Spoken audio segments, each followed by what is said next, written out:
25-26 ஆண்டிற்கான வரவு செலவு திட்டத்தில் நிகர கடன் உட்பட மூலதன செலவினங்கள் 65,328 கோடி ரூபாயாக மதிப்பிடப்பட்டுள்ளது. 2024-25 ஆண்டுக்கான வரவு செலவு திட்ட மதிப்பீடுகளில் 49,279 கோடி ரூபாயாக மதிப்பிடப்பட்ட வருவாய் பற்றாக்குறை திறமையான நிதி மேலாண்மையின் பலனாக திருத்த மதிப்பீடுகளில் 46,467 கோடி ரூபாயாக குறைந்துள்ளது. ஒன்றிய அரசிடமிருந்து பெறப்பெறக்கூடிய உதவி மானியங்கள் நடப்பாண்டில் குறைந்த போதிலும் வருவாய் பற்றாக்குறை குறைவாகவே அமைந்துள்ளது. 25-26 ஆண்டிற்கான வரவு செலவு திட்ட மதிப்பீடுகளில் வருவாய் பற்றாக்குறை மேலும் குறைந்து 41,635 கோடி ரூபாயாக இருக்கும் என மதிப்பிடப்பட்டுள்ளது. முதலாக 2015-16 ஆண்டு மாநில மொத்த உள்நாட்டு மதிப்பில் 1% என்ற அளவினை கடந்த வருவாய் பற்றாக்குறை மாநில நிதி நிலைமை தொடர்ந்து சரிவை சந்தித்ததால் 2021 ஆண்டில் 3.28% உயர்ந்தது. இந்த சரிவு போக்கினை நேர்மறையாக மாற்றிட வேண்டும் என இந்த அரசு மேற்கொண்ட அயராத முயற்சிகளின் காரணமாக அனைத்து தடைகளையும் தகர்த்தெறிந்து வரும் நிதியாண்டில் மாநில மொத்த உள்நாட்டு உற்பத்தி மதிப்பில் வருவாய் பற்றாக்குறையின் விகிதம் 1.17% 2015-16 ஆண்டு நிலைக்கு அருகில் அமையும் என எதிர்பார்க்கப்படுகிறது.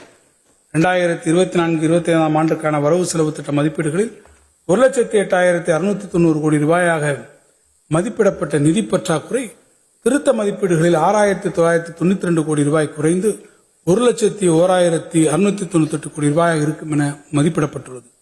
மாநிலத்தின் மொத்த உள்நாட்டு உற்பத்தி மதிப்பு குறைவாக மதிப்பிடப்பட்ட போதிலும் வரவு செலவு திட்ட மதிப்பீடுகளில் மாநில மொத்த உள்நாட்டு உற்பத்தி மதிப்பில் 3.44% மதிப்பிடப்பட்ட நிதி பற்றாக்குறை 2024-25 ஆண்டிற்கான திருத்த மதிப்பீடுகளில் 3.26% குறையும் என மதிப்பிடப்பட்டுள்ளது. 2025-26 ஆண்டிற்கான வரவு செலவு திட்ட மதிப்பீட்டில் 1,06,963 கோடி ரூபாயாக மதிப்பிடப்பட்ட நிதி பற்றாக்குறை மாநிலத்தின் மொத்த உள்நாட்டு உற்பத்தி மதிப்பில் 3% இருக்கும் என மதிப்பிடப்பட்டுள்ளது. இது நிதி நிலைமையை உறுதிப்பாட்டை வெளிக்காட்டுகிறது.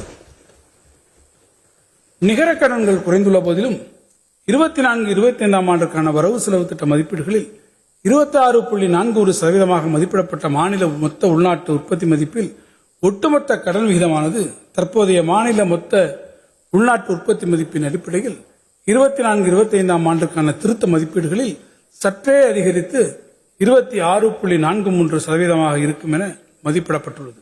இது 25-26 ஆண்டுக்கான வரவு செலவு திட்ட மதிப்பீட்டில் இவ்விகிதம் 26.07% மேலும் குறையும் என எதிர்பார்க்கப்படுகிறது.